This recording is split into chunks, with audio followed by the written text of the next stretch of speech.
La radioactivité, projet présenté par Joey Haddad. Le sommaire. 1. La radioactivité. 2. Son histoire.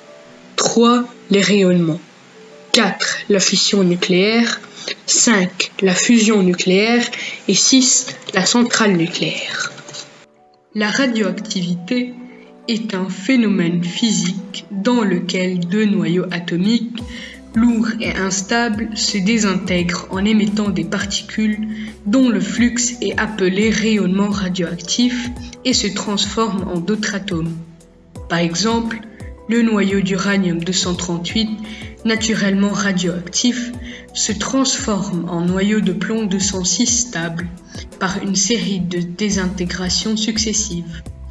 Ce n'est pas une invention humaine. La radioactivité est présente naturellement et peut se trouver dans notre organisme grâce au rayonnement interne du corps et dans la nature. L'histoire de la radioactivité.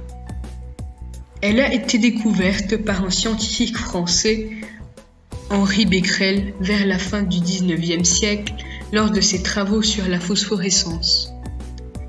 Les matières phosphorescentes émettent de la lumière dans le noir après exposition à la lumière, des minéraux de phosphore. Becquerel supposait que la lueur qui se produit dans les tubes cathodiques pouvait être liée au phénomène de phosphorescence. Tous ces résultats d'expérience furent négatifs, à l'exception de ceux faisant intervenir des sels d'uranium, lequel impressionnait la plaque photographique à travers la couche de papier. Ainsi fut découverte la radioactivité. Pour expliquer, un tube cathodique est un tube à vide constitué d'un filament chauffé d'électrodes en forme de lentille trouée qui, soumise à une tension, crée un champ électrique accélérant les électrons exposés aux rayons X. La radioactivité crée l'émission de particules immatérielles appelées rayonnements. L'énergie émise par ces rayonnements produisent des particules ionisantes, c'est-à-dire traversantes. On distingue les rayons alpha, constitués de noyaux hélium, les rayons B, bêta, constitués d'électrons négatifs, et les rayons gamma, constitués de photons. Les grandeurs objectives de la radioactivité peuvent être mesurées à l'aide d'appareils physiques, compteurs, calorimètres ou horloges. L'activité d'une source radioactive se mesure en becquerel, unité correspondant au nombre de désintégrations atomiques par seconde. L'activité massique correspond à l'activité rapportée à la masse, becquerel sur kilogramme, ou au volume de l'échantillon mesuré. Le curie était autrefois utilisé. Il se définit comme l'activité d'1 gramme de radium. La fission nucléaire est le phénomène par lequel un noyau atomique lourd, c'est-à-dire formé d'un grand nombre de nucléons comme l'uranium, le plutonium, est divisé en 2 ou plusieurs nucléides plus légers. Cette réaction nucléaire s'accompagne de l'émission de neutrons et d'un dégagement d'énergie très important. L'émission de neutrons peut entraîner une réaction en chaîne, phénomène mis en œuvre dans les centrales nucléaires pour la production d'électricité et dans les bombes atomiques. La fusion nucléaire ou thermonucléaire est le processus dans lequel deux noyaux atomiques s'assemblent pour former un noyau plus lourd. C'est le contraire de la fission nucléaire.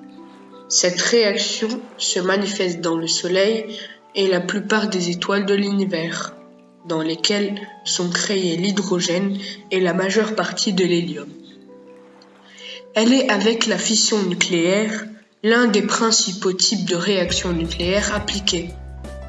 La fusion nucléaire dégage une grande quantité d'énergie.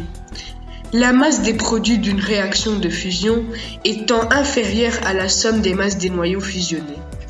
La différence est transformée en énergie cinétique, puis en chaleur. La fusion nucléaire est utilisé dans les bombes hydrogènes, c'est-à-dire bombes à fusion, et dans les générateurs de neutrons. Une centrale nucléaire est un site industriel destiné à la production d'électricité et dont la chaudière est constituée d'un ou plusieurs réacteurs nucléaires ayant pour source d'énergie un combustible nucléaire. La puissance électrique d'une centrale varie de quelques mégawatts à plusieurs gigawatts, ça veut dire des milliers de mégawatts, en fonction du nombre et de type de réacteurs en service sur le site. L'énergie d'une centrale nucléaire provient de la fission de noyaux d'atomes lourds. Celle-ci dégage de la chaleur qui sert dans un premier temps à vaporiser de l'eau, comme dans toutes les centrales électriques thermiques conventionnelles, puis la vapeur d'eau produite entraîne en rotation une turbine accouplée à un alternateur qui produit à son tour de l'électricité. Merci pour m'avoir écouté, c'était Joey Haddad, 4e C.